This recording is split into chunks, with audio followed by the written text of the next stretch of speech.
তোমার এত কুরকুরানি বুঝি দিত আগে। হ্যাঁ, হুক লাইন হচ্ছে তোমার এত কুরকুরে। আমার মনে হয় এই লাইনটা খুব পিক করবে দর্শক। তোমার এত কুরকুরানি বুঝি নিত আগে। আরেকটা জায়গা খুব পিক করবে, ডাল ভাতে আর পোষ মানো না তোমার লাগে বিরানি। হুম, মজার মজার লাইন আছে বেশ কিছু, একটা দুইটা আমি ফানি হুক আছে, লাইন বলতে পারবো না, এইগুলো অনেক অনেকগুলো ফানি। অনেকগুলো লাইন লাইন আছে। অনেকগুলোই হ্যাঁ, আছে, হ্যাঁ।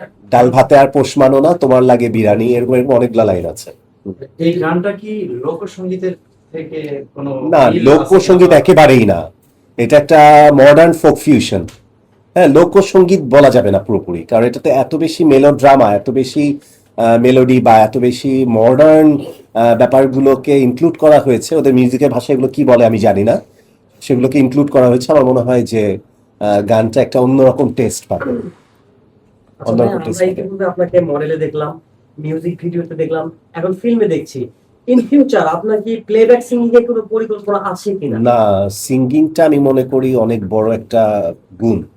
আমার কাছে জানো, অভিনয় বলো, নাচ বলো, গান বলো, জাদু দেখানো বলো, যেটা যেটা যে যে পারফর্ম, প্রত্যেকের প্রতি আমি সম্মান রেখে বলছি, আমার কাছে মনে হয় গলা, ভয়েস বা গানের শিল্পীরা যারা, এটা আমার কাছে মনে হয় আল্লাহ প্রদত্ত। এটা টোটালি আল্লাহ প্রদত্ত একটা গুণ, যার ভয়েস আল্লাহ দিয়ে দিয়েছে, গানের গলাটা।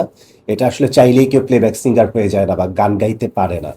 নাচটা প্র্যাকটিস করা যায় বা অ্যাক্টিংটা ডেভেলপ করা যায়, কিন্তু গানের গলাটা আসে ভেতর থেকে। সো আমি গানের গলাটা মনে করি আল্লাহ প্রদত্ত, এবং ওটা শুধু সিঙ্গারদের জন্যই। আমরা বাসায় গাই বা বাথরুম সিঙ্গার বা নিজেদের জন্য নিজেরা গাই, কিন্তু আসলে প্লেব্যাকের আসলে ওরকম চিন্তা ভাবনা আসলে করে কখনো কাজ করি না, আসলে এটা হচ্ছে না।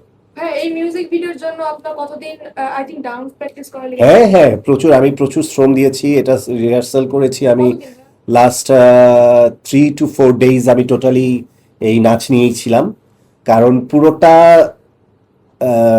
মিউজিক ভিডিওই ডান্সের উপরে।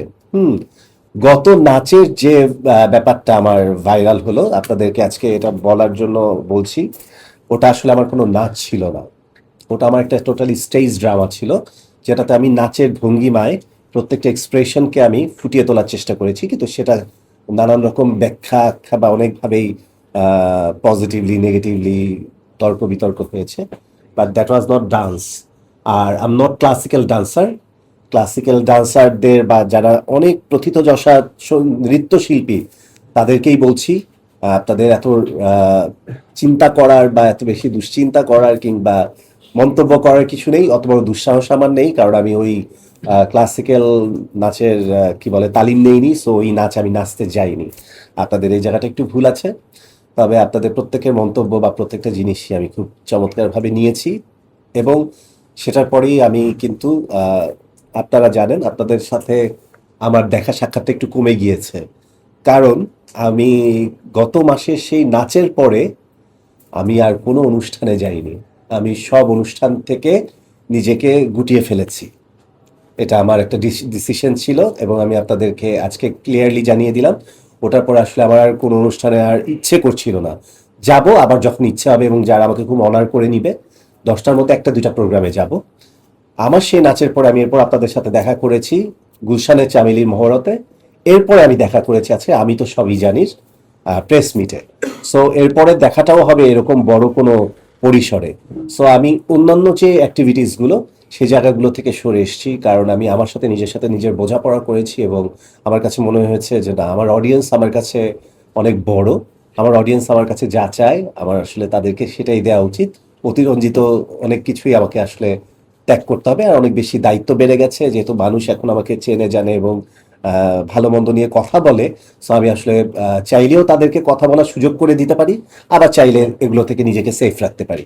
তো সেই জায়গাটায় আমি একটু কন্ট্রোলিং, একটা নিজের চারপাশে একটা ব্যারিকেড দিয়ে ফেলেছি। আমি তো সবই জানি, এটাতে একটা আছেই। আরেকটা আছে হচ্ছে